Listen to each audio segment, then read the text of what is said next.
धन्यवाद। बहुत ही सुंदर विग्रह का चित्र। तो ये कहाँ के थे? गाजियाबाद या गाजियाबाद। गाजियाबाद। हरी बोल। बहुत ही सुंदर विग्रह के दर्शन कराए और सभी भक्तों का धन्यवाद कीर्तन में भाग लेने के लिए। अभी हम लोग मंगलाचरण करते हैं। ओम अज्ञानतिमिरान्धस्य ज्ञानांजन शलाकया चक्षुरुन्मीलितं येन तस्मै श्री गुरुवे नमः। श्री चैतन्य मनोभीष्टं स्थापितं येन भूतले स्वयं रूप कदा मह्यम ददाति स्वपदान्तिकम्। वन्देऽहं श्रीगुरु श्रीयुतपदकमलं श्री गुरु वैष्णवांच श्रीरूपं साग्रजातं सहगना रघुनाथं वितं तं सजीवं स्वाद्वैतं सावभूतं परिजं सहितं कृष्ण चैतन्य देवं श्री राधा कृष्ण पादान सहगना ललिता श्री विशाखा वितांत च।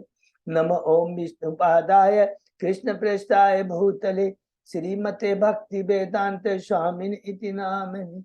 नमस्ते सारस्वती देवे गौरवाणी प्रचारिणी निर्विशेष शून्यवादी पाश्चात देश तारिणी।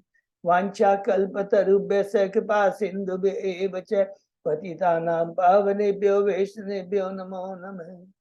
नमो महावदान्याय कृष्ण प्रेम पदाय कृष्णाय कृष्ण चैतन्य नाम्ने गौरसे। हे कृष्ण करुणा सिंधु दीन बंधु जगतपते गोपेश गोपिका कांत राधा कांत नमस्ते। तप्त कांचन गौरांगी राधे बिंदाबनेश्वरी विश्वानुसुते देवी प्रणमामि हरिप्रिये। नीलांचल निवासाय नित्याय परमात्मने बलभद्र सुभद्रायां जगन्नाथाय ते नमः। जय श्री कृष्ण चैतन्य प्रभु नित्यानंद श्री अद्वैत गदाधर श्रीवासादि गौर भक्त बिंद मुखम करोति वाचालम पंगु लंघे यत्कृपातमहं वन्दे श्री गुरुमदीनतारिणं परमानंद माधवं श्री चैतन्येश्वरं। हरे कृष्ण कृष्ण कृष्ण हरे हरे हरे राम राम राम हरे।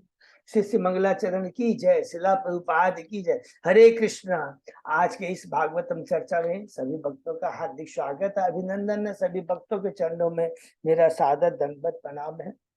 राधा माधव राधा गोविंद गुरु आचार्य साधु परम वैष्णव की असीम कृपा हम भक्तों के ऊपर है।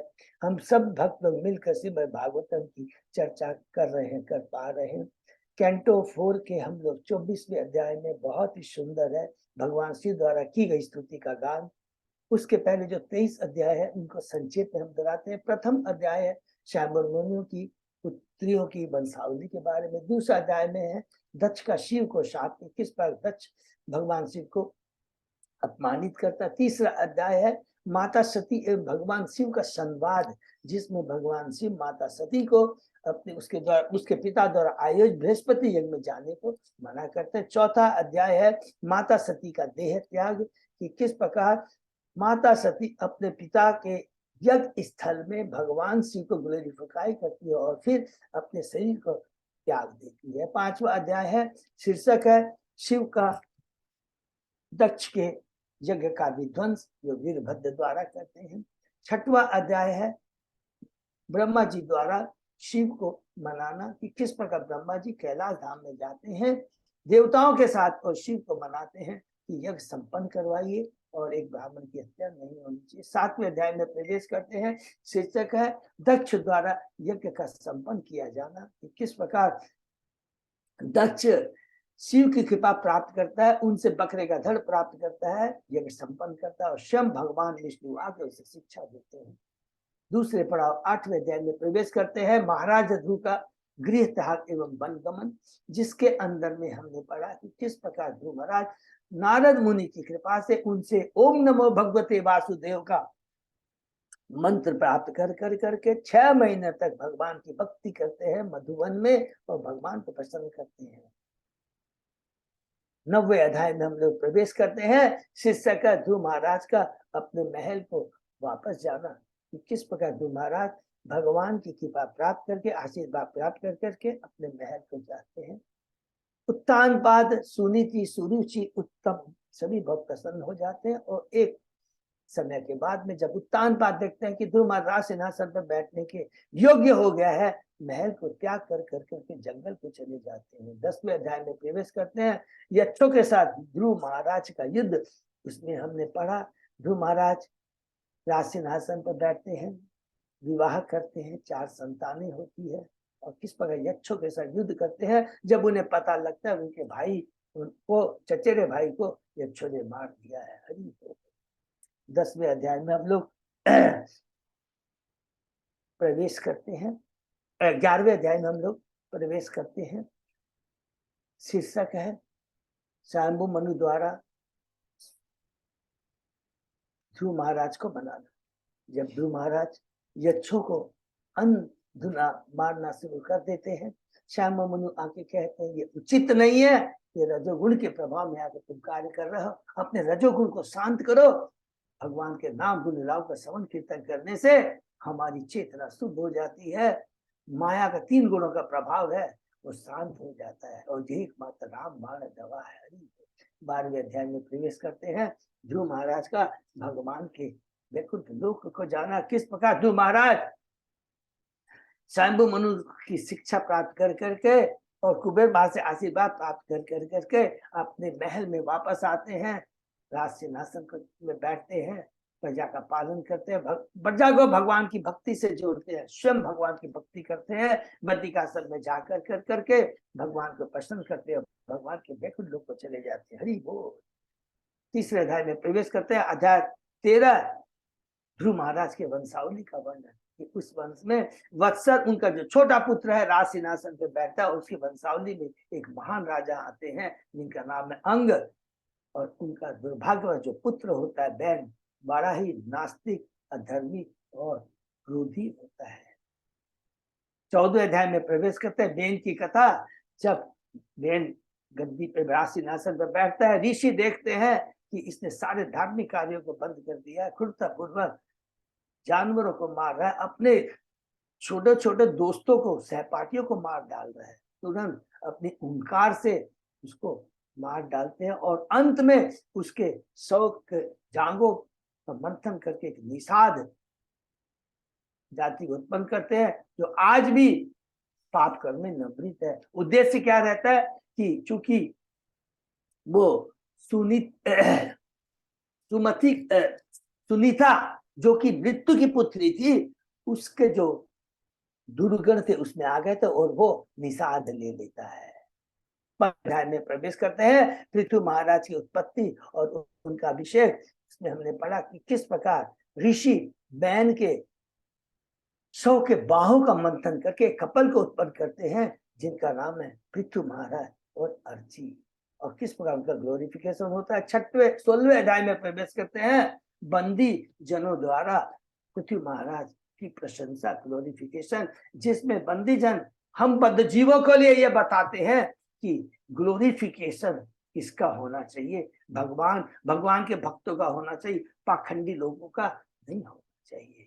और हे पृथ्वी महाराज, शास्त्र बताते हैं, ब्रह्मा जी ने स्वयं कहा है कि आप शक्तिशाली है और आपका जो ग्लोरिफिकेशन है शास्त्र के नियमों के अनुसार ही है, और आप पृथ्वी का दोहन करेंगे, पृथ्वी को समतल बनाएंगे, आप अश्वमेध यज्ञ करेंगे, चतुर्थ कुमारों में सनत कुमार से ज्ञान प्राप्त करेंगे और फिर प्रजा को 3 तापों से आप मुक्त करेंगे। हरि बोल। 17वें अध्याय में प्रवेश करते हैं। ध्रुव महाराज का पृथ्वी पर कुपित होना। इसमें हमने बहुत सुंदर शिक्षा प्राप्त की कि जो कुछ भी है भगवान के द्वारा ही दिया गया है, हम तो केवल निमित्त मात्र है। इवन देवता भी उनको जो भी शक्ति प्रदान किया गया, भगवान इस भौतिक जगत को चलाने के लिए विशेष शक्ति उन्हें प्रदान कर करके यहाँ भेजते हैं।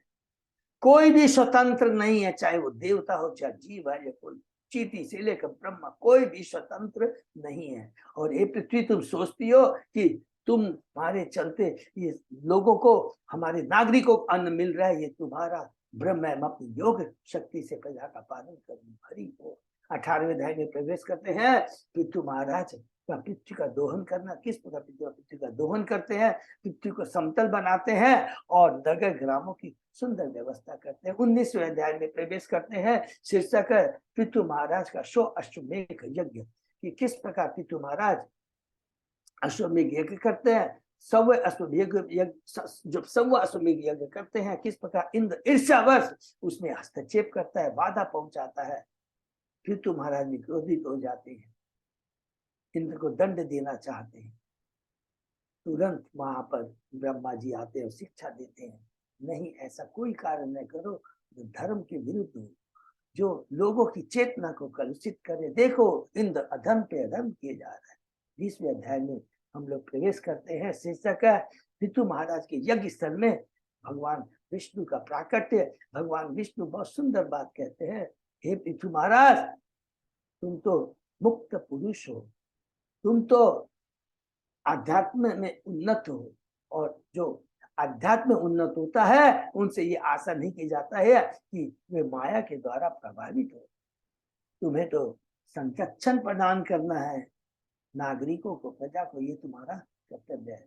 पृथु महाराज भगवान को प्रसन्न करते हैं, भगवान को नमस्कार करते हैं, भगवान को ग्लोरीफाई करते हैं और कहते हैं, भगवान जब कहते हैं तुम मुझे वर मांगो, तो भगवान पृथु महाराज कहते हैं मुझे एक ही वर चाहिए, मुझे 110 लाख कान चाहिए, जिससे मैं शुद्ध भक्तों के मुखारबिंद से आपके नाम को दिलाऊं का श्रवण कीर्तन कर भरी हो। आप तो पिता है और जानते हैं पुत्र तो क्या दिया जाए। 21वें अध्याय में हम लोग प्रवेश करते हैं। बहुत सुंदर अध्याय है। पृथु महाराज का उपदेश अपने नागरिकों को, वो कहते हैं वर्णाश्रम धर्म का पालन होना चाहिए और भगवान की भक्ति होनी चाहिए, दोनों जरूरी है, जो चीज अभी हम लोगों ने भी 24 अध्याय में पढ़ा है। और फिर कहते हैं ब्राह्मणों और वैष्णव का सम्मान होना चाहिए, शुद्ध वैष्णव का संग करना चाहिए। आप लोग मुझे कृपा कीजिए कि जैसे शुद्ध भक्तों के चरणों पर धूल को अपने सर पर धारण कर सके। इस तरह उपदेश देते रहते हैं। तुरंत वहां पर चतुष्कुमार पहुंच जाते हैं। शीर्षक 22वें अध्याय में प्रवेश करते हैं। चतुष्कुमारों से पृथु महाराज की भेंट। किस प्रकार पृथु महाराज परम वैष्णव भगवान के वो भी शक्ति 20 अवतार है, किस प्रकार उनका ग्लोरिफिकेशन करते हैं, पाद प्रक्षालन करते हैं और उनके चरणों के जो जल को है उसको अपने मस्तक में धारण करते हैं। हरि बोल। और उनसे प्रश्न करते हैं कि जीव का कुशलता कल्याण किसमें है। एक ही बात कहते हैं चतुष्कुमार, बहुत सुंदर बात कहते हैं, भगवान की भक्ति करनी चाहिए और भक्ति के लिए भगवान की पूजा, भगवान के नाम गुणाओं का समन कीर्तन स्मरण करना चाहिए, भक्तों का संग नहीं करना चाहिए, किसी की निंदा नहीं करनी चाहिए। और भौतिक जगत में जो भी कष्ट आए, माता शीतोष्ण सुख दुर्गा, कष्ट आते हैं उससे सहने की शक्ति चाहिए, वो स्वतः ही आ जाती है अगर हम भगवान को अपने में भगवान को प्रति हम अपने को समर्पित कर देते हैं। बहुत सुंदर बात कहते हैं। और उसके बाद देखते हैं चतुष्कुमार चले जाते हैं। पृथु महाराज भगवान के आदेश के अनुसार प्रजा का पालन करते हैं। उनके 5 संतानें उत्पन्न होती है। बहुत सुंदर लगा। और अंत में मेहता मुनि कहते हैं पृथु महाराज की जो लीला हमने सुनी वो रामचंद्र भगवान की लीलाओं के समान ही माधुर्य है। 23वें अध्याय में प्रवेश करते हैं। पृथु महाराज का भगवान के धाम वापस जाना, कि एक समय के बाद पृथु महाराज घर छोड़ के चले जाते हैं, अपनी पत्नी अर्ची के साथ भगवान की भक्ति करते हैं, योग करते हैं, साधना प्राणायाम करते हैं, अपनी इंद्रिय तृप्ति के लिए नहीं, अष्ट सिद्धि प्राप्त करने के लिए, भगवान विष्णु को प्रसन्न करने के लिए। और अर्ची जो उनकी पत्नी है उनको सेवा करती है। वो परम वैष्णव पृथु महाराज उनकी सेवा करती है और वो भी अपने भगवान के धाम चली जाती है। और भगवान के धाम जाते समय कितना सुंदर वर्णन आया है।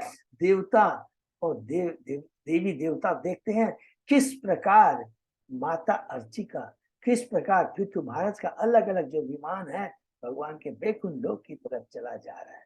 शीर्षक शिक्षा कि परम वैष्णव का सेवा परम सबसे उत्तम है और इससे से भगवान सबसे ज्यादा प्रसन्न होते हैं। दासानुदास, दासों का भी दास हमें बनना है।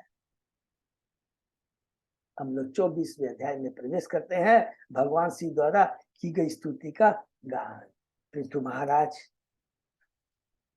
की अब हम वंशावली के बारे में, पृथु महाराज की वंशज के बारे में हम प्रवेश करते हैं। समय के बारे में हम सुनते हैं कि किस प्रकार पृथु महाराज के जो 5 पुत्र में थे, उसमें से सबसे बड़ा विजिताश्च था। बहुत ही धर्मात्मा था, छोटे भाइयों को बहुत प्यार करता था और उसने जितना भी बड़ा राज्य था 4 भाइयों में बांटा। और उसकी जो दूसरी पत्नी थी, पहली पत्नी तो शिखंडनी, दूसरी नवशती थी, उनसे 6 पुत्र उत्पन्न हुए, जिसमें बहिष्यत सबसे बड़ा था। और बहिष्यत ने समुद्र की पुत्री सत्यदूती से ब्याह किया और उनसे 10 पुत्र उत्पन्न हुए, जो प्रचेता कहलाए। बड़े धर्मात्मा थे, बड़े साधु पुरुष थे। पिता का आदेश पालन कर करके भगवान को तुष्ट करने के लिए, तपस्या करने के लिए वो जंगल में जाते हैं, पश्चिम दिशा की ओर। एक जलाशय देखते हैं, वो जलाशय एक सागर के समान था, बड़ा ही शांत था। वहां के जितने जीव जंतु भी थे वो भी बड़े शांत थे, सतोगुणी वाले थे, हंस थे, वह कौवे नहीं थे। कारण ये है क्योंकि वो जो जलाशय था पश्चिम दिशा में, वहां पर भगवान का शिव का कैलाश धाम है। उस जलाशय से भगवान शिव आते हैं और अपने पार्षदों के संग कहते हैं कि मैं तुम लोगों से पास आया हूं, तुम्हें दर्शन देने के लिए, आशीर्वाद देने के लिए, क्योंकि तुम भगवान के भक्त हो, क्योंकि भगवान के भक्त मुझे बहुत प्रिय है। और यहाँ पर एक बहुत सुंदर बात हमने पढ़ी, जो रिपीट करेंगे। और जब वो कहते भगवान शिव कि मैं तुम्हें एक मंत्र दूंगा, उसको बहुत ध्यानपूर्वक से सुनना, तो कहते हैं कि जब भक्त के मुख से, शुद्ध भक्त मुख से जब हम कोई आध्यात्मिक ज्ञान प्राप्त करते हैं, वो बड़ा ही शक्तिशाली होता है। भगवान का नाम, गुण, रूप, लीलाएं सब आध्यात्मिक है और सारी शक्ति से, सारे सौंदर्य से और आनंद से पूर्ण है। लेकिन कंडीशन क्या है कि भक्तों के मुख से ही सुनना चाहिए। फिर यहाँ पर हम शुरू होता है भगवान शिव की स्तुति, जिसे रुद्र वाचन हमने पढ़ा 4 भागों में है, 5 भागों में। पहला क्या है, भगवान शिव स्तुति करते हैं वासुदेव को कि मेरी कॉन्शियसनेस को, मेरी चेतना को शुद्ध कीजिए। भगवान संकर्षण को कि मेरे मिथ्या अहंकार को नष्ट कीजिए। प्रद्युम्न को मेरी बुद्धि को भगवान में लगाए।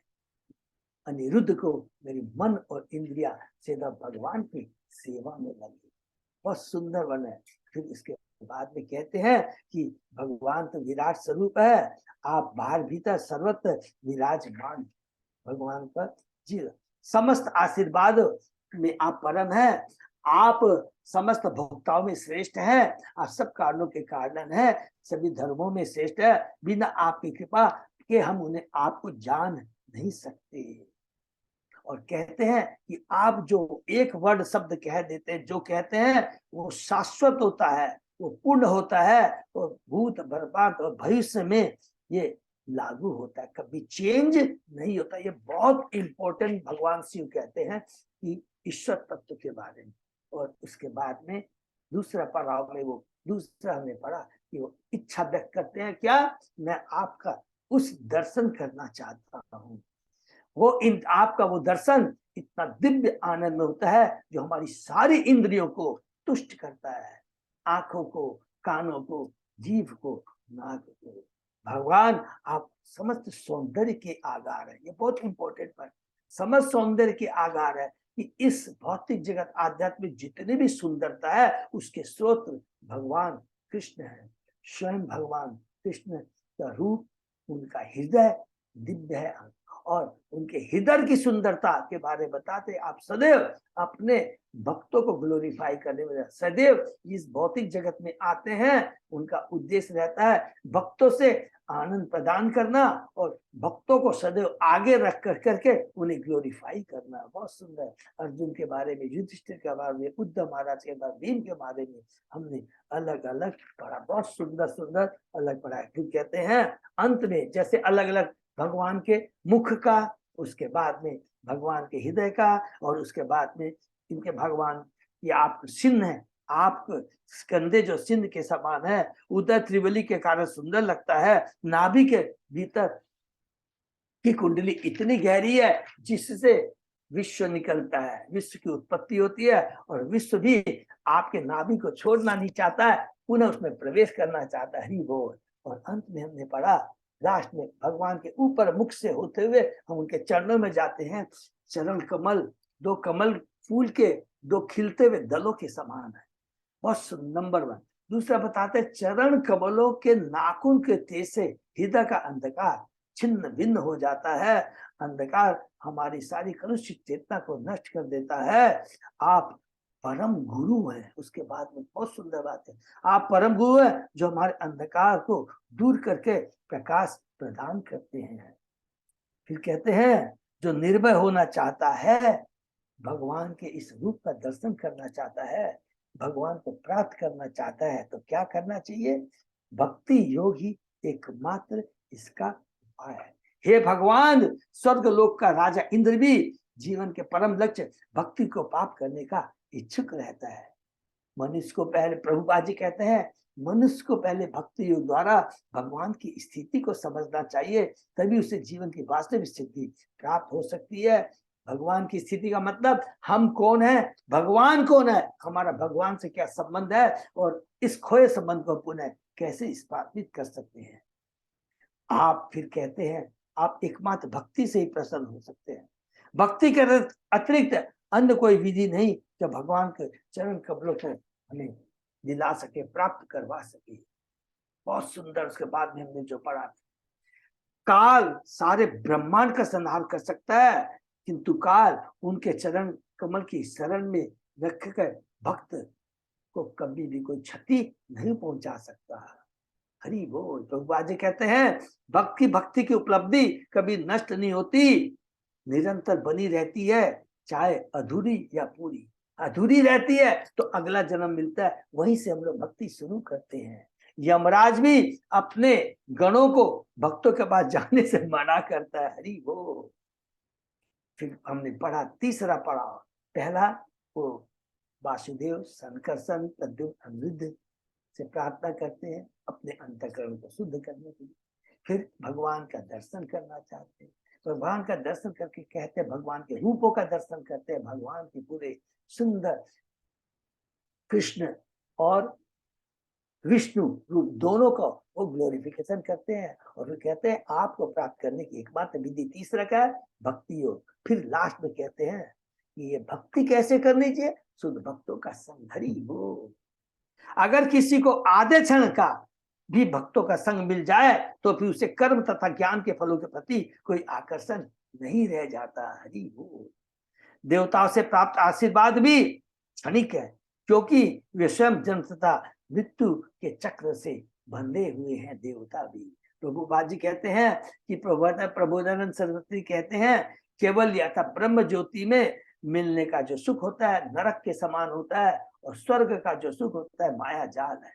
शुद्ध भक्त से आशीर्वाद पाए बिना कोई न तो पूर्ण तुष्ट हो सकता है, न भगवान की दिव्य स्थिति को ही समझ सकता है। जो कुछ भी हमें शुद्ध भक्तों दे, हे भगवान, मुझे आप अपने भक्तों की संगति प्राप्त करने का आशीर्वाद दे, यही सबसे बड़ा आशीर्वाद है। सदैव आप देखिएगा ध्रुव महाराज भी यही करेंगे, प्रहलाद महाराज भी यही कहते हैं, सब लोग कहते हैं गुरु। प्रहलाद महाराज कहते हैं, हे नरसिंह भगवान, मुझे खाली एक ही आशीर्वाद दिए जिससे मैं अपने गुरु नारद मुनि को भूलूं नहीं, उनका ग्लोरिफिकेशन करूं। आज वो न होते तो मैं आपकी भक्ति नहीं कर पाता, आपके दर्शन नहीं कर पाता। मैं अपनी माता कयादु के गर्भ में था, एक नारद भगवान ने आकर आपके बारे में बताया और वही ज्ञान मैंने प्राप्त किया, और उसी का फल यही है कि आज आप मेरे सामने खड़े हैं। देवता तक लक्ष्मी जी आपको शांत नहीं कर पाए, लेकिन आपने मेरी सुनी। बहुत सुंदर प्रार्थना है ध्रुव महाराज की, क्योंकि नारद मुनि की कृपा थी। ये भगवान, मुझे अगर आपको कुछ भी आशीर्वाद देना है तो ये आशीर्वाद दीजिए कि भक्तों की संगति मुझे प्राप्त हो, क्योंकि वे आपके चरणों की पूजा करने से परम शुद्ध हो चुके। हरि बोल। क्यों भक्तों के चरणों की संगति, भक्तों की संगति चाहिए? क्योंकि वे आपके चरण कमलों की भक्ति करके शुद्ध हो चुके हैं, मुक्त हो चुके हैं। दूसरा बात, और वे जो शुद्ध भक्त होते हैं बद्ध जीवों पर बहुत कृपालु होते हैं, इसलिए हमें केवल शुद्ध भक्तों का संग दीजिए, यही सबसे बड़ा हमारे लिए आशीर्वाद होगा। यहाँ तक हम लोग पढ़े, उसके आगे हम लोग आज पढ़ते। बहुत सुंदर। ओम नमो भगवते वासुदेवाय, ओम नमो भगवते वासुदेवाय, ओम नमो भगवते वासुदेवाय। नारायण नमस्कृत्य नरं चैव नरोत्तमं देवी सरस्वती व्यासं ततो जयम उदीरे। नष्टायेषु अभद्रेषु नित्यं भागवत सेवया, भगवती उत्तम श्लोके भक्ति भवति नैतिकी। कृष्णाय वासुदेवाय देवकी नंदनाय च नंद गोप कुमाराय गोविंदाय नमो। आराधयो भगवान ब्रजेश तनय ततदाम वृंदावनम, रमया काचित उपासना व्रजवधु वर्गेण्य कल्पिता। श्रीमद् भागवतम प्रमाणम अमलम प्रेमा पुमर्तो महान, श्री चैतन्य महाप्रभो मतमिदं तत आदरो न पर। हरे कृष्ण कृष्ण कृष्ण हरे हरे, हरे राम राम राम हरे हरे। कैंटो 4 श्लोक चैप्टर 24 श्लोक 16। यस प्रभु। थैंक यू सो मच प्रभु। हम लोग पढ़ते हैं। यत इदम यजयते विश्वम विश्वस्मिन् अवभाति यत तत् त्वं ब्रह्म परम ज्योति आकाशम इव विस्तृतम। हे भगवान, निर्गुण ब्रह्म सूर्य के प्रकाश अथवा आकाश की भांति सर्वत्र फैला हुआ है, और जो सारे ब्रह्मांड भर में फैला है तथा जिसमें सारा ब्रह्मांड दिखाई देता है वह निर्गुण ब्रह्म आप ही है, अर्थात भगवान की ब्रह्म ज्योति जो भगवान के शरीर से निकलती है, पूरे ब्रह्मांड को प्रकाशित करती है।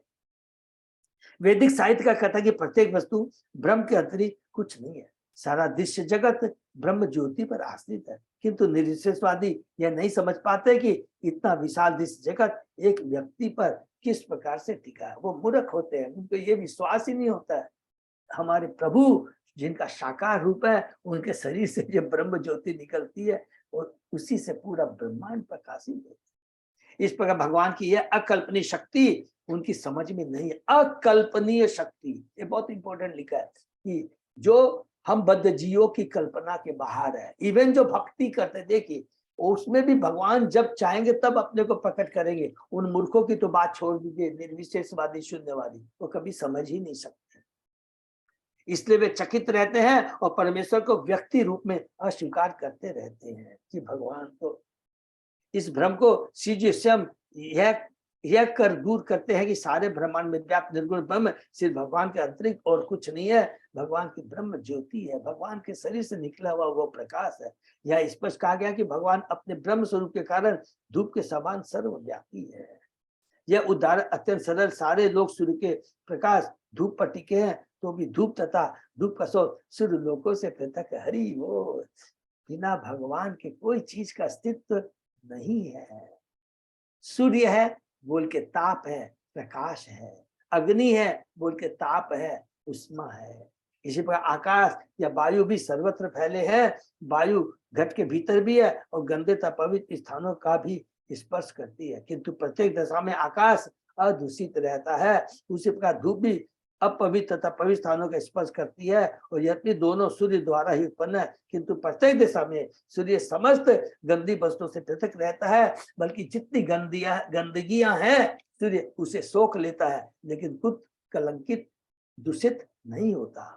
इसी पर भगवान सर्वत्र स्थित है। इस जगत में पवित्र तथा अपवित्र दोनों प्रकार की वस्तु है, किंतु शास्त्र का पवित्र वस्तुएं भगवान के सामने तथा अपवित्र वस्तुएं पीठ पीछे होती है। हरि बोल।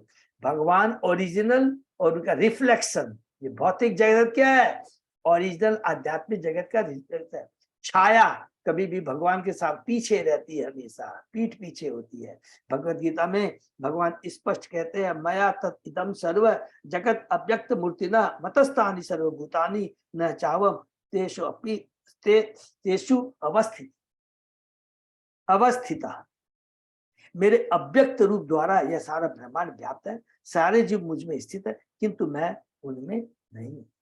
भगवद गीता का श्लोक बताता है कि भगवान अपने ब्रह्म स्वरूप के कारण सर्वत्र व्याप्त है, प्रत्येक वस्तु उन पर टिकी है, किंतु वे उसमें नहीं रहते। इसे निष्कर्ष यह निकला कि बिना भक्ति योग के निरीश्वरवादी भी ब्रह्म तत्व को नहीं समझ सकते, कृष्ण तत्व को नहीं समझ सकते।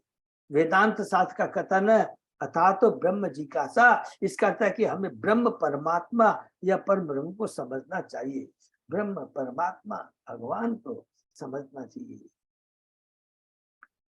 श्रीमद् भागवत में भी भगवान को अद्वितीय बताया गया है, किंतु उनका साक्षात्कार 3 रूपों में किया जाता है, निर्गुण ब्रह्म, अंतर्यामी परमात्मा तथा श्री भगवान। भागवतम में भी है, चेतन चेतामृत में भी है, ईश्वर तत्व के बारे में बताया गया है। श्री भगवान ही अंतिम सत्य है, और इस श्लोक में श्री जी पुष्टि करते हैं कि श्री भगवान व्यक्ति है। वे स्पष्ट कहते हैं तत्वम ब्रह्म परम ज्योति का आकाश, ज्योतिर आकाश में विस्थितम। यहाँ एक उदाहरण दिया जा रहा है, एक सफल, बहुत सुंदर है, एक सफल धनपति के कई फैक्ट्रियां तथा ऑफिस रहते हैं और उसके आदेश से सारे कार्य चलते हैं। यदि कोई यह कहे कि सारा व्यापार अमुक व्यक्ति पर निर्भर है, तो उसके कहने का प्रयोजन यह नहीं है कि सारी फैक्ट्रियां तथा ऑफिस उस व्यक्ति के सर पर टिके हैं, अपितु इसका अर्थ यह है कि वह अपने मस्तिष्क से या अपनी शक्ति के द्वारा अबाध रूप से अपना व्यापार चला रहा है। उसी प्रकार से भगवान की बुद्धि तथा शक्ति से भौतिक आध्यात्मिक जगत का प्रकट हुआ है। यहाँ पर अद्वैतवाद का जो सिद्धांत बताया गया है वह इस तथ्य से मेल खाता है कि समस्त शक्ति के परम स्रोत श्री भगवान कृष्ण है। इसका स्पष्ट वर्णन हुआ है। यह भी बताया गया श्री कृष्ण के निर्गुण स्वरूप को कैसे जाना सा। रसो हम अपिशु कौन्ते प्रभास्मि शशि सूर्यो प्रणव सर्व वेदेशु शब्द हे पौरुषम निशु। हे कुंती पुत्र, मैं जल का साधु, सूर्य तथा चंद्रमा का प्रकाश हूँ, वैदिक पंथों में ओम अक्षर हूँ, मैं आकाशों में शब्द और मनुष्य में पौरुष हूँ, हरि बोल। इस पर कृष्ण को प्रत्येक वस्तु की योग शक्ति माना है, अर्थात बहुत सिंपल लिखेंगे, कृष्ण शक्तिमान, बाकी भगवान की सब शक्तियां हैं। हम भी जीव भगवान की शक्ति है, कौन सी है? पराशक्ति। भौतिक जगत अपराशक्ति, बहुत सिंपल चीज है, अर्थात बिना भगवान के कोई चीज का अस्तित्व नहीं है। यहाँ पर बताते हैं ब्रह्म परमात्मा और भगवान। तो भगवान को हम 3 रूपों में जा सकते हैं, लेकिन जो ब्रह्म परमात्मा भी किस पर है? भगवान के ऊपर, भगवान के ही आश्रय है। यो मायो इदम पुरुरूपया असृजत विभर्ति भूय क्षप्यति अविक्रिय यत वेद बुद्धि सत इव आत्म दुष्टया त्वमात्म तंत्रम भगवान प्रतिमहि। हरि बोल। हे भगवान, आपकी शक्ति अनेक है और वे नाना रूपों में प्रकट होती है। आपने ऐसी शक्तियों से इस दृश्य जगत की उत्पत्ति की है और इसका पालन इस प्रकार करते हैं मानो यह चिर स्थायी हो, किंतु अंत में आप इसका संहार कर देते हैं। यद्यपि आप कभी भी ऐसे परिवर्तनों द्वारा तनिक भी विचलित नहीं होते, किंतु जीवात्मा इनसे विचलित होती रहती है, इसलिए वे इस दृश्य जगत को आपसे भिन्न मानती है। हे भगवान, आप सदा स्वतंत्र हैं और मैं तो इसे प्रत्यक्ष देख रहा हूं। यह स्पष्ट बताया गया कि श्री भगवान की अनेक शक्तियां हैं, जिन्हें 3 वर्गों में रखा जा सकता है, बहिरंगा शक्ति, अंतरंगा शक्ति तथा तटस्था शक्ति। दृश्य जगत भी भिन्न भिन्न है, यथा आध्यात्मिक जगत तथा भौतिक जगत। इसी प्रकार जीवात्मा भी भिन्न प्रकार की है, कुछ बद्ध है और कुछ नित्य मुक्त है। नित्य मुक्त जीवात्मा कभी भी माया के संपर्क में नहीं आती, हरि बोल। किंतु इस जगत में कुछ जीवात्माएं बद्ध होती है और वे अपने को परमेश्वर से विलग मानती है। माया के संपर्क में रहने से इनका अस्तित्व संकट में रहता है। इसको अंडरलाइन कर लेंगे, माया के संपर्क में रहने से इनका अस्तित्व संकट में रहता है, क्योंकि ये बद्ध जीव है। लेकिन जो मुक्त जीव है वो निर्भय होते हैं, क्योंकि भगवान को समर्पित रहते हैं, पूर्ण शुद्ध चेतना में रहते हैं। सदैव संकट में रहने के कारण बद्ध जीव माया को कष्टप्रद समझता है। एक वैष्णव कवि ने इस तथ्य को इस प्रकार व्यक्त किया है, कृष्ण भूलि से ही जीव अनादि बहिर्मुख अतएव माया तारे दे संसार में। जब जीवात्मा परमात्मा को भूल जाता है और परमात्मा का अनुकरण करते हुए स्वतंत्र रूप से भोग करना चाहता, परमात्मा का अनुकरण करते हुए है एक एक चीज को, माने अरे भगवान भी भोगता है तो मैं भी भोगता हूँ। भगवान कहते हैं मैं कंट्रोलर हूँ, माने नकल करता है भगवान की, तो मैं भी कंट्रोलर हूँ। भगवान बोलते इंजॉय तो मैं भी इंजॉयर हूँ। तो अनुकरण करते हुए स्वतंत्र भोग करना चाहता है तो अपने को भोक्ता मान बैठता है, वो परमात्मा से विलग हो जाता है। अतः माया पराशक्ति जीवात्मा के लिए अत्यंत कष्ट होता है। अतः माया पराशक्ति जो जीव है भगवान की पराशक्ति है, पराशक्ति जीवात्मा के लिए वह अत्यंत कष्टप्रद है, किंतु परमात्मा के लिए रंच मात्र भी नहीं। परमात्मा के लिए माया तथा पराशक्ति एक समान है। इस तो मिश्री जी बताते हैं कि माया कभी भी भगवान के लिए कष्टप्रद नहीं होती। कैसे हो सकती है? भगवान की शक्ति है, भगवान के अध्यक्षता में कार्य करती है माया अध्यक्ष है। इतनी सिंपल प्रकृति में कि माने गुणे कर्माणि चल, कितने सुंदर सुंदर भगवान ने कह दिया कि जीव मेरी पराशक्ति है, भौतिक जगत मेरी बरंगा शक्ति का प्राकट्य है, ये माया भौतिक जगत मेरी अध्यक्षता में कार्य करती है। कितना सुंदर सुंदर लोग भगवान ने बहुत क्लियर बता दिया। किंतु जीवात्मा के स्वतंत्र न होने से माया कष्टप्रद है, फलतः अपरा शक्ति भेद उत्पन्न करती है। चूंकि मायावादी से नहीं समझ सकता इसलिए वह माया से मुक्ति चाहता है, किंतु वैष्णव चिंतक श्री भगवान को भगवती समझता है। अतः माया के द्वारा से किसी प्रकार का उपद्रव नहीं दिखता। इसका कारण यही है कि वह भगवान की सेवा में माया का उपयोग करना जानता है। हरि बोल, कि वह भगवान की से माया का उपयोग करना जानता है। हमारे पास में जो कुछ भी है वो क्या है, वो भगवान की सेवा में हम युक्त करेंगे तो हम लोग क्या है, माया ये जो तीन गुण है रजोगुण तमोगुण सत्वगुण से हम लोग मुक्त हो जाएंगे। बहुत सुंदर है। आरक्षक विभाग तथा प्रशासन विभाग भले नागरिकों की दृष्टि में पृथक प्रतीक हो, किंतु सरकार के लिए तो ये दोनों विभाग एक है। आरक्षक विभाग अपराधियों के लिए कष्टप्रद हो सकता है, किंतु भले नागरिकों के लिए नहीं। हरि बोल।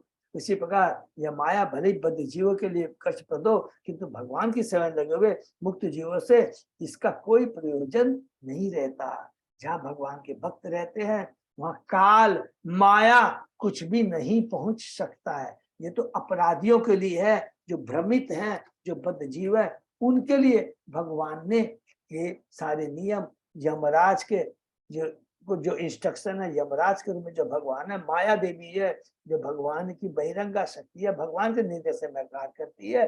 तो हम ऐसे बोलेंगे कि जब भक्ति की लैंग्वेज में बोलेंगे तो ऐसे नहीं बोलेंगे कि उनको दंड देने के लिए। एक्चुअली क्या है, ये लोगों को करेक्शन करने के लिए।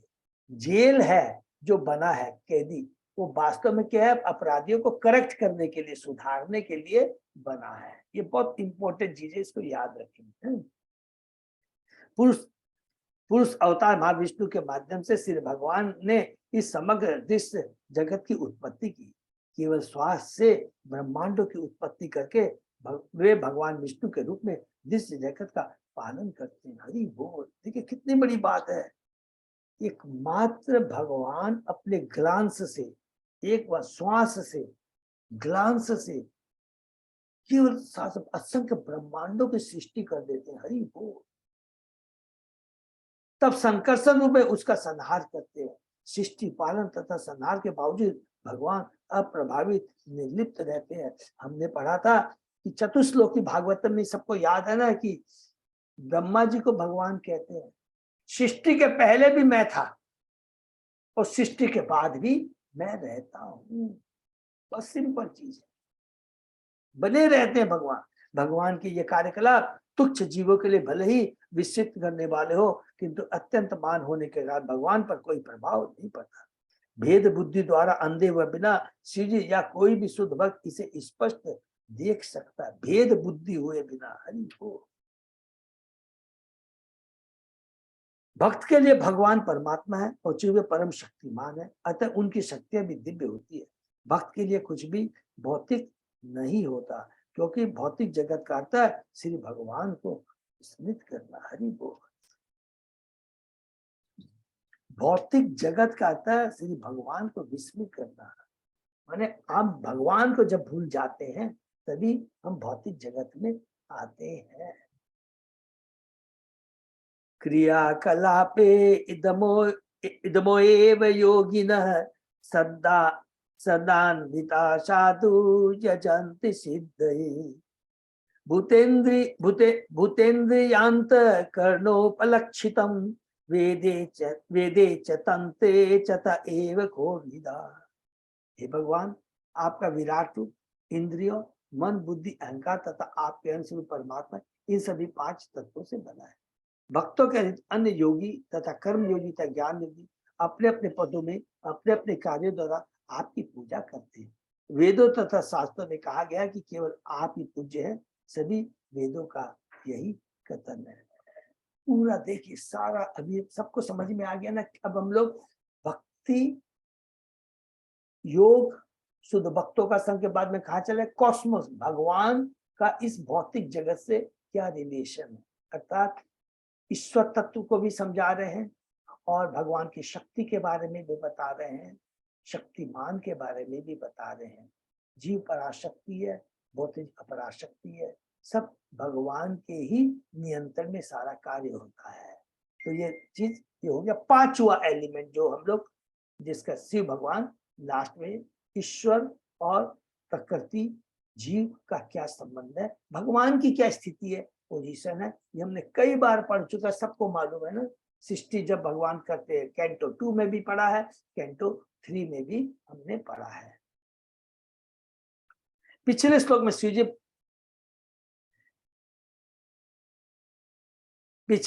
शिव जी भगवान के उस रूप का दर्शन करना चाहते हैं जिसमें भक्तों की रुचि रहती है। हरि बोल। भौतिक जगत में भगवान के अन्य रूप भी प्रकट होते हैं जिसमें ब्रह्मता अन्य देवता सम्मिलित है और भौतिकतावादी लोग इन्हीं की पूजा करते हैं। श्रीमद् भागवत के द्वितीय स्कंद में तीसरे खंड में श्लोक 10 कहा गया है कि जो लोग भौतिक लाभ चाहते हैं उन्हें विभिन्न देवताओं की पूजा करनी चाहिए। बहुत इंपॉर्टेंट श्लोक है, द्वितीय कैंटो के तीसरे अध्याय में। काम सर्व कामो व मोक्ष काम उधार दी तीव्रेण भक्ति योगेन यजेत पुरुषम।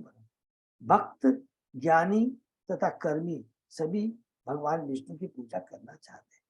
यज्ञ करते समय जैसा कि कहा गया है, यज्ञ काम में मनुष्य को स्मरण कर रखना चाहिए कि देवता परमेश्वर के दूत है। वास्तव में पूजनीय तो यज्ञेश्वर विष्णु है। इस प्रकार भले ही वैदिक तथा तांत्रिक यज्ञों में विभिन्न देवताओं की पूजा की जाती है, यज्ञ के वास्तविक लक्ष्य तो भगवान विष्णु। हरि बोल। तथा भगवद गीता में उल्लेख है, ये अपनी अन्य देवता भक्ता यजन्ते सदयान्विता ते अपनी माम एव कौन्ते यजन्ते अविधि पूर्वकम। हे कुंती पुत्र, मनुष्य जो कुछ भी अन्य देवताओं को अर्पित करे वह वास्तव मेरे लिए ही होता है, क्योंकि देवता तो एजेंट है भगवान के। जो कुछ भी जो सरकारी है, जो कि सरकार के व्याप में जो अपॉइंटेड होते हैं, जो भी टैक्स कलेक्शन करते हैं वो अपने लिए नहीं करते हैं, सरकार के लिए करते हैं। ये बहुत सिंपल एग्जाम्पल है, सिंपल चीज है, किंतु बिना वास्तविक ज्ञान के अर्पित किया। इस प्रकार विभिन्न देवताओं के उपासक भी भगवान की ही पूजा करते हैं, किंतु वे अनुष्ठानों के विपरीत ऐसा करते हैं। अनुष्ठानों का प्रयोजन भगवान विष्णु को तुष्ट करना है। विष्णु पुराण में इसी बात के वर्णाश्रम आचरवता पुरुषेन पर पुमान विष्णु आराध्य ते पंथा न अन्यत ततो सकारणम। यहाँ पर यह स्पष्ट लेकर कि कर्मी ज्ञानी तथा योगी वस्तुतः हर कोई यदि वेदों तथा तंत्रों का मर्मज्ञ होता है तो भगवान विष्णु को ही पूजता है। बहुत सिंपल है, सबको समझ में आ गया। जितने भी वेदों में जो भी देवताओं की पूजा जो कुछ भी कहा है, वर्णाश्रम धर्म के बारे में कहा गया है, सब कुछ किया है, अल्टीमेटली इन सब को जानना, उन सारे वर्णाश्रम को पालन करने का एकमात्र उद्देश्य है कि भगवान, अल्टीमेट उद्देश्य है कि भगवान के बारे में जानना, भगवान से जुड़ना। यहाँ पे इसको कि कोविदा शब्द महत्वपूर्ण है, क्योंकि यह भगवान के भक्तों का सूचक है। केवल भक्ति इस तत्व को भली बात ही जानते हैं कि भगवान विष्णु सर्वव्यापी है, क्योंकि कोविड इंटेलिजेंट केवल भगवान के भक्त ही होते हैं। ये बहुत अच्छी तरह हमें याद रखना है। कोविदा है मर्मज्ञ, पटु, बुद्धिमान है। भौतिक शक्ति के अंतर्गत ये 5 तत्व तथा मन, बुद्धि, अहंकार द्वारा व्यक्त है। उन्हें एक अन्य शक्ति जीव के द्वारा भी प्रदर्शित किया जाता है। और भौतिक आध्यात्मिक जगत में जितने भी प्राकट्य हैं, ये सब मिलकर भगवान की विभिन्न शक्तियों को ही प्रदर्शित करते हैं। इसको प्लीज अंडरलाइन कर लेंगे। भौतिक आध्यात्मिक जगत में जितने भी प्राकट्य हैं, वे सब मिलकर भगवान की विभिन्न शक्तियों को ही प्रदर्शित करते हैं। भगवान अपनी अंतरंगा शक्ति से लीलाएं करते हैं। भौतिक शक्ति, बहिरंगा शक्ति भौतिक जगत को प्राकट्य करते हैं। जीव भगवान की पराशक्ति है। निष्कर्ष यह निकला कि भगवान एक है और उनका विस्तार हर वस्तु में होता है। इसे वैदिक शुक्ति सर्वखलविदम ब्रह्म से समझा जा सकता है, जो इसे जानता है कि भगवान विष्णु की आराधना में ही अपने को केंद्रित करना है। सर्व कारण कारणम कृष्ण है। उनको अगर हम समझ जाएंगे तो हमको खाली उन्हीं की पूजा करनी है। अगर उन्हीं के समर्पण होना है, उन्हीं के संरक्षण में रहना है, तो सभी लोग खुश हो जाएंगे, प्रसन्न हो जाएंगे। तो हमें एक आद्य पुरुष सुप्त शक्ति तया रज सत्व तमो विभिद्यते मानहं खम मरुत अग्निवाधरा सूर ऋषियो भूत गणा इदम यत। हे भगवान, आप समस्त कारणों के कारण एकमात्र परम पुरुष हरि बोल। यहाँ पर सिंपली कह दिया है, ईश्वर परम कृष्ण सच्चिदानंद अनादि आदि गौरव सर्व कारण कारण। भगवान कृष्ण आप ही समस्त कारणों के कारण एकमात्र आप पुरुष हैं। इस भौतिक जगत की सृष्टि के पूर्व आपकी भौतिक शक्ति सुप्त रहती है, किंतु जब आपकी शक्ति गतिमान होती है तो आपके तीनों गुण सत्व रजो तमो गुण क्रिया करते हैं। फलस्वरूप समष्टि शक्ति यानी अहंकार, आकाश, वायु, अग्नि, जल, पृथ्वी तथा विभिन्न देवता एवं ऋषिगण प्रकट होते हैं। इस प्रकार भौतिक जगत की उत्पत्ति होती है। प्रधान महतत्व सतोगुण में, रजोगुण में, तमोगुण में होता है, हमने पढ़ा है। तो अलग अलग कैसे उत्पन्न होते हैं तत्व सबको अच्छी तरह मालूम है। अजय पौधा प्रभु ने हमें चार्ट भी भेजा था। यदि सारी सृष्टि एक है, अर्थात परमेश्वर या विष्णु अतिरिक्त और कुछ नहीं है, तो फिर मर्मज्ञ अध्यात्मवादी क्यों कर इस श्लोक में दी गई कोटियों का उल्लेख करते, विद्वान तथा विशेष क्यों कर पदार्थ तथा आत्मा में भेद मानते हैं। इन प्रश्नों के उत्तर स्वरूप शिव जी कहते हैं कि आत्मा तथा पदार्थ विचारकों द्वारा निर्मित नहीं, हरि बोल, अपितु भगवान विष्णु द्वारा उत्पन्न किए जाते हैं। जैसा कि श्लोक में कहा गया है, तमेक आद्य पुरुष है। यद्यपि भौतिक आध्यात्मिक कोटियां भगवान द्वारा ही बनाई गई, किंतु भगवान की सेवा में निरत जीवों के लिए ऐसा कोई विभेद नहीं होता। जो लोग भगवान का अनुकरण करके भोक्ता बनना चाहते हैं, उनके लिए भौतिक जगत ही सब कुछ है। हरि बोल, इसको अंडरलाइन कर सकते हैं। निसंदेह भौतिक जगत आदि भगवान की विस्मृति है। इस भौतिक जगत हम लोग क्यों आए? जब हम भगवान को भूल गए तो बोल के तो इस भौतिक जगत में आए हैं। हमारे भौतिक जगत में आने का कारण भगवान की विस्मृति है। पदार्थ तथा आत्मा का अंतर भगवान की सुप्त शक्ति का फल, क्योंकि भगवान उन जीवों को कुछ सुविधा प्रदान करना चाहते हैं जो भगवान के भोगों का अनुकरण करना चाहते हैं। केवल ऐसे जीव के लिए भगवान की सुप्त शक्ति से इस भौतिक जगत की उत्पत्ति है। भगवान कहते हैं तू बोलता है, बच्चा बोलता है, यहाँ पर एग्जाम्पल दिया उसको पढ़ दे। उदाहरण, कभी कभी बच्चे अपनी माता के अनुकरण कर रसोई घर में भोजन पकाना चाहते हैं। ऐसे अवसर पर माता कुछ खिलौने लाकर रख देती है जिससे बच्चे भोजन पकाने में लग जाए और उसका अनुकरण कर सके। इस प्रकार जब कुछ जीव भगवान के कार्यों का अनुकरण करना चाहते हैं तो उनके लिए भगवान इस दृश्य जगत की उत्पत्ति करता है। ये भौतिक जगत रूपी खिलौना भगवान दे देता है, बोला जा गिर जा तू उसमें तो थोड़ा सा खेला जा। जब बच्चा है ना बहुत सुंदर है ना, इसमें और थोड़ा आगे हम लोगों ने पढ़ा, प्रभुपाद जी कहते हैं कि बच्चा है, मैं खाना बनाऊंगा, माता दे देती है, जा तू बना, प्लास्टिक का या जो भी है सब कुछ उपकरण दे देती है, और उसके बाद बोलता है मैंने रोटी भी बनाने ये कर दिया। थोड़ी बाद वो थक जाता है, थक जाके उठा के फेंक देता है और माँ के पास जाता है, क्या बोलता है, माँ भूख लगी है अब रोटी दे। इतना सुंदर एग्जाम्पल है। तो वही हमारी जीवन की स्थिति है। माता कुछ इस प्रकार सब कुछ जीव भगवान के कार्यों का अनुकरण करना चाहते हैं, तो उनके लिए भगवान इस दिव्य जगत की उत्पत्ति करता है। इस प्रकार भौतिक सृष्टि भगवान की भौतिक शक्ति माया द्वारा उत्पन्न होती है। उस समय प्रकृति के तीनों गुण गतिशील होते हैं, हरि बोल। और सर्वप्रथम भौतिक शक्ति का प्रकट महत्त्व के रूप में, फिर क्रमशः अहंकार, आकाश, वायु, अग्नि, जल तथा पृथ्वी के रूप में होता है। सृष्टि के पश्चात जीव दृश्य जगत में घुल मिल जाते हैं और वे ब्रह्मा तथा सप्त ऋषियों के रूप में बाहर निकलते हैं। फिर विभिन्न देवता प्रकट होते हैं, माने ब्रह्मा जी से हैं सब सृष्टि, देवताओं से मनुष्य, पशु, वृक्ष, पक्षी तथा अन्य सभी पदार्थ निकलते हैं। किंतु यदि कारण तो श्री भगवान है, जिसकी पुष्टि है तमेक आद्य पुरुष द्वारा। ब्रह्म संहिता में इसकी पुष्टि मिलती है। केवल बहुत सुंदर श्लोक है ये। ईश्वर परम कृष्ण सच्चिदानंद विग्रह अनादि आदि गोविंद और सर्व कारण कारण। और गीता का भी श्लोक दिया है, आप पढ़ रहे हैं, आएगा, बहुत सुंदर श्लोक है। चतुश्लोकी गीता का पहला श्लोक है। जो लोग माया के वश में हैं, ये यह नहीं समझ सकते कि प्रत्येक वस्तु का उद्भव श्री भगवान कृष्ण से हुआ है। इसका सारांश वेदांत की इस उक्ति जन्मांधस्य जाता है में मिलता है, जो भगवत गीता में 8वें अध्याय के 8वें श्लोक में कृष्ण ने भी इसी बात की पुष्टि की है। हम सर्वस्व प्रभवो मत सर्व प्रवृत्ते इति मत्वा भजन्ते मां बुद्धा भाव संबंधिता। मैं समस्त आध्यात्मिक तथा भौतिक जगत को उत्कम हूँ, मैं ही सर्व कारण कारण हूँ, प्रत्येक वस्तु मुझी से उद्भूत है। बुद्धिमान लोग इसे भली भांति जानते हुए मेरी सेवा में रहता है। बुद्धिमान जो कोविड है, जो कोविडा है, बुद्धिमान है, पट्टू है, वे इसको जानते हुए केवल क्या करते हैं, मेरी सेवा में रत रहते हैं और अपने अंतःकरण से मेरी पूजा करते हैं। हरि बोल। जब श्री कृष्ण कहते हैं कि वे प्रत्येक वस्तु के उद्गम है, हम सर्व, तो उसका अभिष्ट यही रहता है कि ब्रह्मा, शिव, पुरुष अवतारों, भौतिक जगत, इस जगत में समस्त जीवों के भी उद्गम है।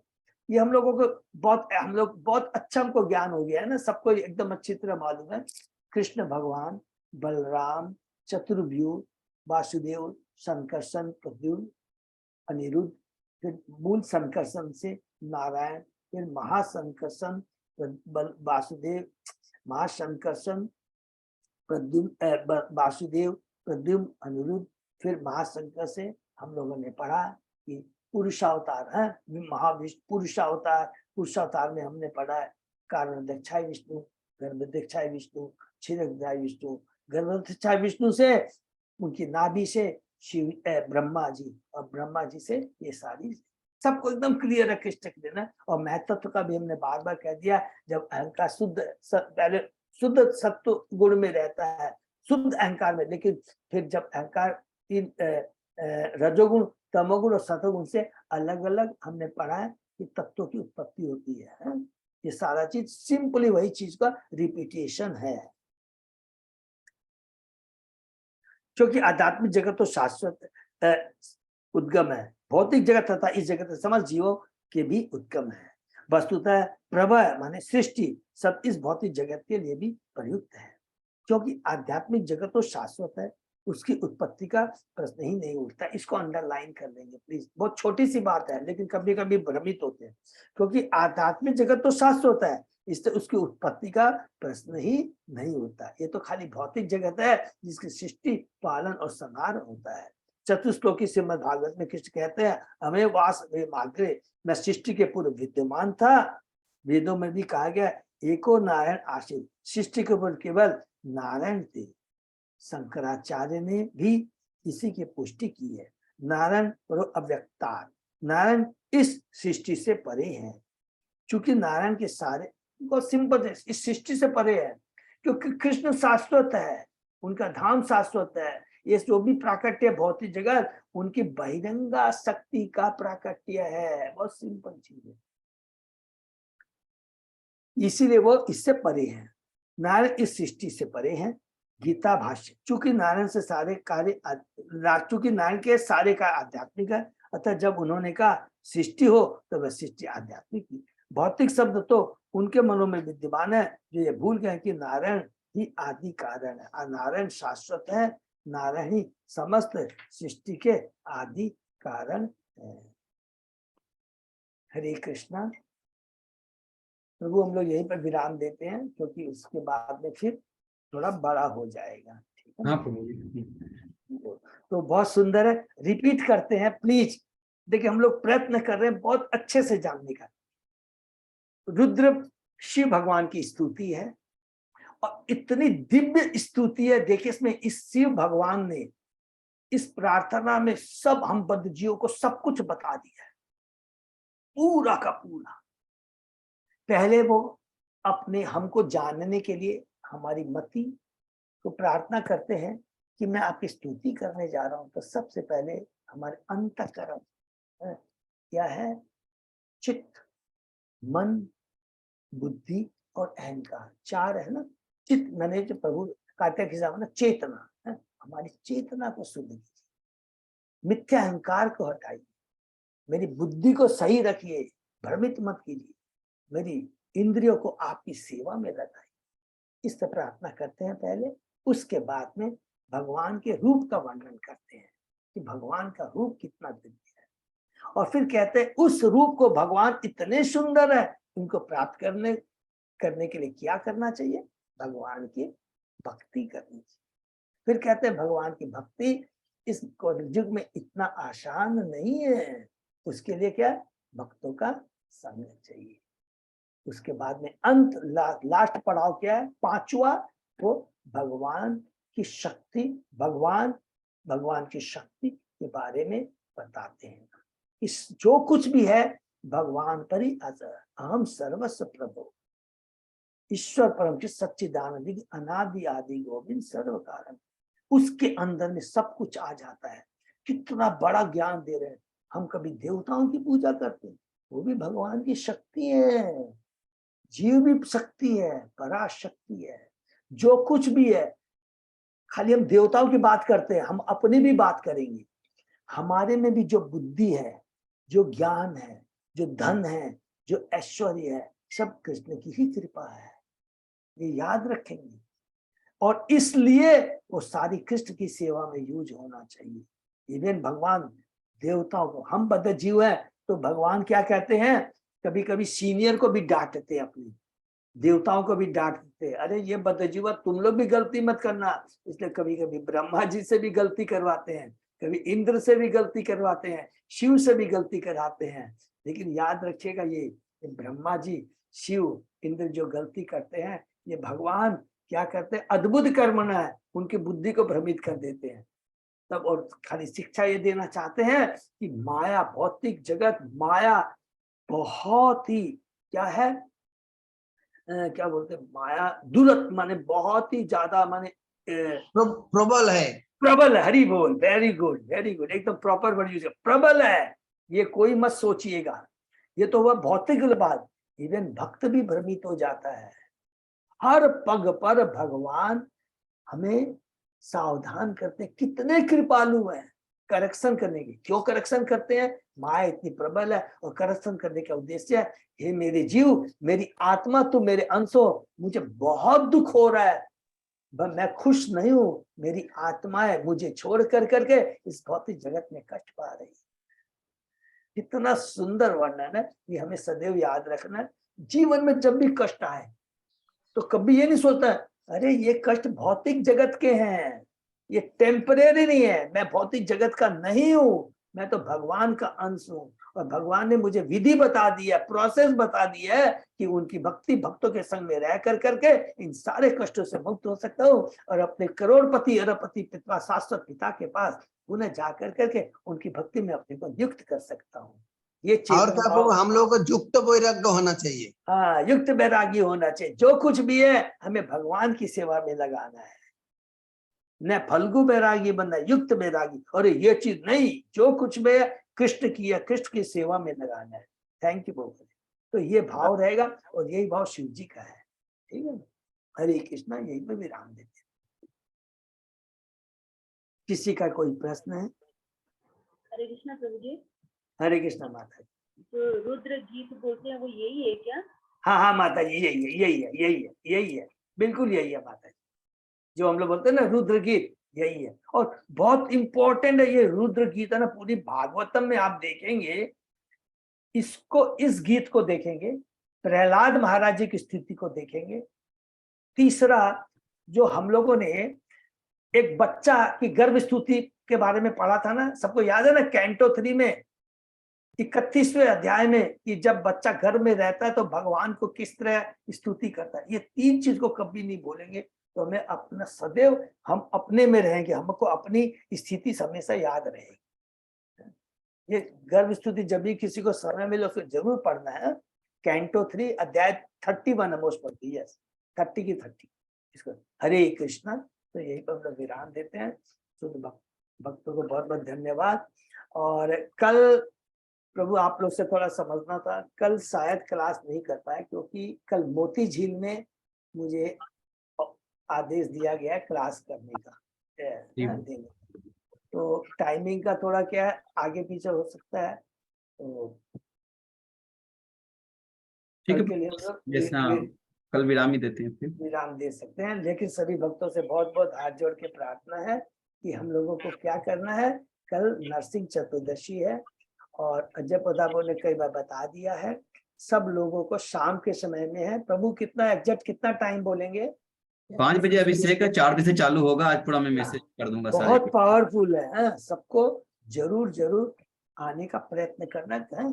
और ऑनलाइन भी, जैसे आपको मालूम अभी कलकत्ता में भी अभी हमारा अच्छा सबको मालूम है ना, हमारा वेबसाइट के बगैर जितना भी इम्प्रूवमेंट हो रहा है, जो गोपीकांत कृष्ण प्रभु कह रहे हैं, तो जगन्नाथ ग्रुप के बिहाफ में अजय पोदार प्रभु वो कर रहे हैं, कोऑर्डिनेट कर रहे हैं। ठीक है ना? हरे कृष्णा प्रभु जी। हाँ माता जी। जैसे हम कल जा रहे हैं शाम की फ्लाइट से राजस्थान, तो मतलब ये ऑनलाइन रहेगा क्या? लिंक? हाँ बिल्कुल ऑनलाइन रहेगा। अगर आपको अच्छा। कोई भी कंफ्यूजन तो अजय पोदार बिल्कुल रहेगा माता जी। हाँ, तो लिंक भेज देंगे ना, तो हम लोग देख लेंगे थोड़ा। ठीक है, जरूर से। हरे ठीक है कृष्णा। प्रभु, हम लोग धन्यवाद ध्यान देते हैं। धन्यवाद। फिर हम लोग शुक्र फिर तो सीधा मंडे को मिलेंगे प्रभु। है हाँ मंडे की होगा भागवत। ओके। हरे कृष्णा। तो सब लोग को wish you all a very happy Narasimha Chaturthi festival. Hari Hare Krishna प्रभु, दंडवत प्रणाम। तो आज के सेशन में विराम देते हैं, फिर सोमवार शाम सुबह 7 बजे मिलते हैं।